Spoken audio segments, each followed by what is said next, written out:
तंत्र दर्शन चैनल में आपका स्वागत है। सब्सक्राइब करें मेरे चैनल को और बेल के बटन पर क्लिक करें ताकि आपको सबसे पहले मेरे चैनल्स के अपडेट्स मिल सकें और उन पे जो भी वीडियो डालें वो भी आपको मिल सके। नमस्कार मित्रों, आज जो मैं विषय लेकर आया हूँ आपके समक्ष, वह विषय ऐसा कोई व्यक्ति नहीं है जो जानता नहीं है। मेरा जो आज का विषय है मित्रों, वो है पारद विज्ञान।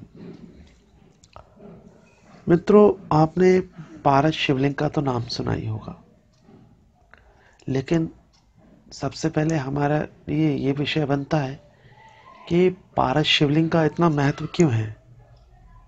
धातु तो और भी हैं, पर पारद शिवलिंग का इतना महत्व क्यों है।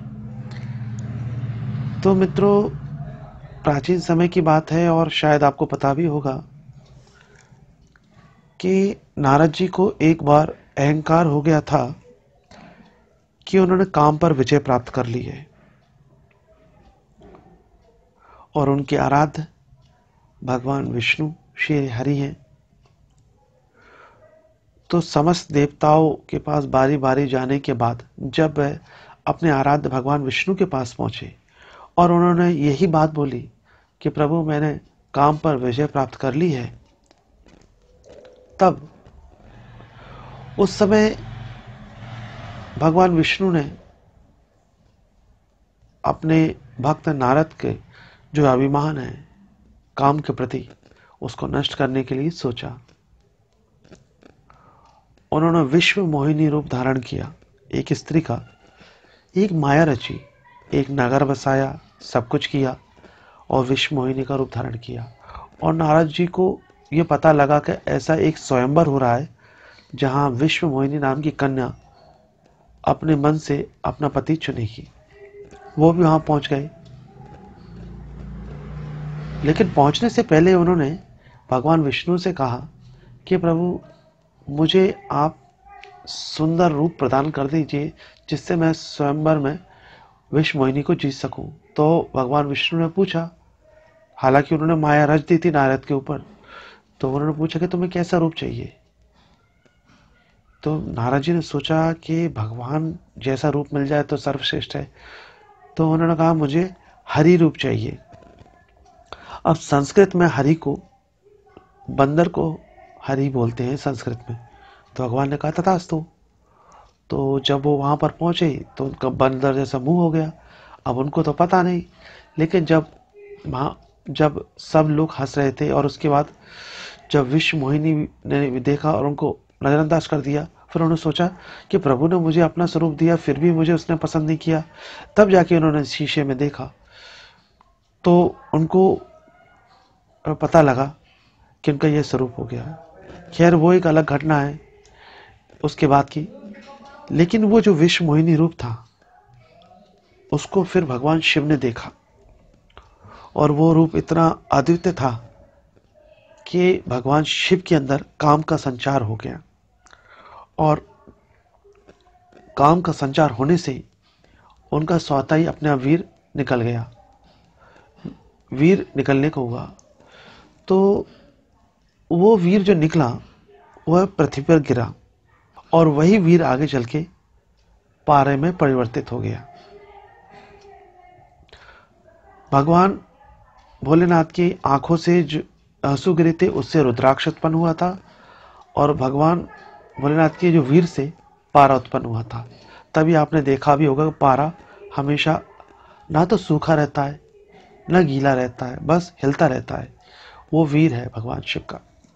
इसलिए इसका महत्व इतना है कि उस पारे को अगर बांध लिया जाए किसी भी माध्यम से और उससे वो शिवलिंग बने तो उसमें साक्षात भगवान शिव का वास है, ऐसा बोला जाता है। और मित्रों, ये पारद शिवलिंग बनाने की कई विधियां हैं। कई लोग आयुर्वेद के द्वारा पारे को बांधते हैं और कई लोग धातु से पारे को बांधते हैं। मूल इसमें यह रहता है कि पारे को बांधना है, यह महत्वपूर्ण चीज है। तो उसमें कोई दिक्कत नहीं है, आप पारे को बांध सकते हैं। और पारे को बांध लेने के बाद उसका मुख्य बात ये होती है, पूजन होती है। क्या होता है, कि उसे सबसे पहले प्राण प्रतिष्ठा क्रिया होती है। प्राण प्रतिष्ठा की क्रिया मैंने आपको पहले से दे रखी है।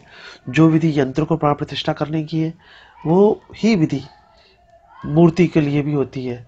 बस जो यंत्र का मंत्र पढ़ा जाता है, मूर्ति के लिए वो यंत्र का मंत्र नहीं पढ़ा जाता जो मैंने आपको यंत्र साधना में दिया है, यंत्र प्राण प्रतिष्ठा साधना में दिया है। उसमें बस खाली वो जो यंत्र का मंत्र है, गायत्री मंत्र, वो नहीं पढ़ना और बाकी की सारी क्रियाएं हैं। तो मित्रों, सबसे पहली खासियत ये होती है कि जिस घर के अंदर ये पारस शिवलिंग स्थापित हो जाता है उस घर में लक्ष्मी का अभाव पीढ़ियों तक नहीं रहता जब तक वो शिवलिंग वहां पर होता है। ये मेरा अनुभव करा हुआ है। और दूसरी चीज, उस घर में अगर किसी प्रकार के वास्तु दोष है तो वो नष्ट हो जाता है। कोई तंत्र बाधा है वो नष्ट हो जाती है। और भूत प्रेत की अगर कोई समस्या है तो वो नष्ट हो जाती है। साथ में जो व्यक्ति इसकी पूजा करता है, इस शिवलिंग की, उसे सर्व सिद्धि प्राप्त होती है।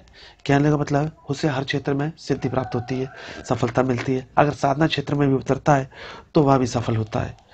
तो इस यंत्र की अपनी इसीलिए महिमा, इस जो शिवलिंग की महिमा इसीलिए इतनी विशाल है संसार में आज के समय में, इसीलिए फैली हुई कि मुख्य कारण ये है कि इसमें साक्षात भगवान शिव का वास है। तो मित्रों, ये छोटी सी जानकारी तो जो मैंने आपके समक्ष रखी, और इसके अलावा आगे में वीडियो और भी जो रत्नों के बारे में वो भी दूंगा आपको कि हर रत्न में ग्रहों के अलावा और कौन कौन सी ताकतें होती हैं और उनको धारण करने से कौन कौन से लाभ होते हैं। ऐसे बहुत से रत्नों के नाम आपने सुने भी होंगे, बहुत से नहीं भी सुने होंगे, उनके बारे में भविष्य में जानकारी दी जाएगी। क्योंकि मेरा ये मानना है कि तंत्र में कोई भी विषय छूटना नहीं चाहिए, आपको हर विषय में जानकारी होनी चाहिए। और इसके अलावा अगर मित्रों आपको पारस शिवलिंग चाहिए तो मैंने कुछ लिंक्स निकाले हैं अमेज़ॉन की साइट्स को आप जानते ही हैं, हर कोई जानता है। वो साइट्स उनकी खुद की है, बस उनमें बहुत सारी जगह दी थी। तो मैंने जो बिल्कुल सही अच्छा पारस शिवलिंग सही मिल रहा है, मैंने वही लिंक निकालनी। अगर किसी मित्र को खरीदना है तो वहाँ से आके खरीद सकता है। बहुत ही अच्छी लिंक है वो, और उसमें प्रमाण पत्र यानी सर्टिफिकेट भी मिल रहा है। तो प्योरिटी की पूरी गारंटी है। इसलिए मित्रों ये मैंने लिंक दिया ताकि जो मित्र लोग इधर उधर भटकते रहते हैं, लोग उल्लू बनाते रहते हैं कि ये पारद है और चांदी पकड़ा देते हैं, कहीं कुछ पकड़ा देते हैं, तो वो नहीं होना चाहिए मित्रों, साथ धोखाधड़ी नहीं होनी चाहिए। और ये महंगे भी नहीं है पारस शिवलिंग, यहाँ पर आसानी मिल सकते हैं और जैसी आपकी सामर्थ्य है उतने वजन का आप ले सकते हैं। इसमें कोई दिक्कत वाली बात नहीं है। बस मैं चाहता हूँ कि आपके घर में स्थापित हो और आप पूर्ण ऐश्वर्यवान लक्ष्मीवान बने और आपके सभी संकट समाप्त हो जाएं। इसके अलावा भविष्य में पारस से संबंधित जो भी साधनाएं होंगी वो भी मैं आपको डालूंगा। इसी के साथ मैं अपने वीडियो को विराम देता हूँ और आशा करता हूँ कि आप सफल हो। जय माँ जगदम्बा।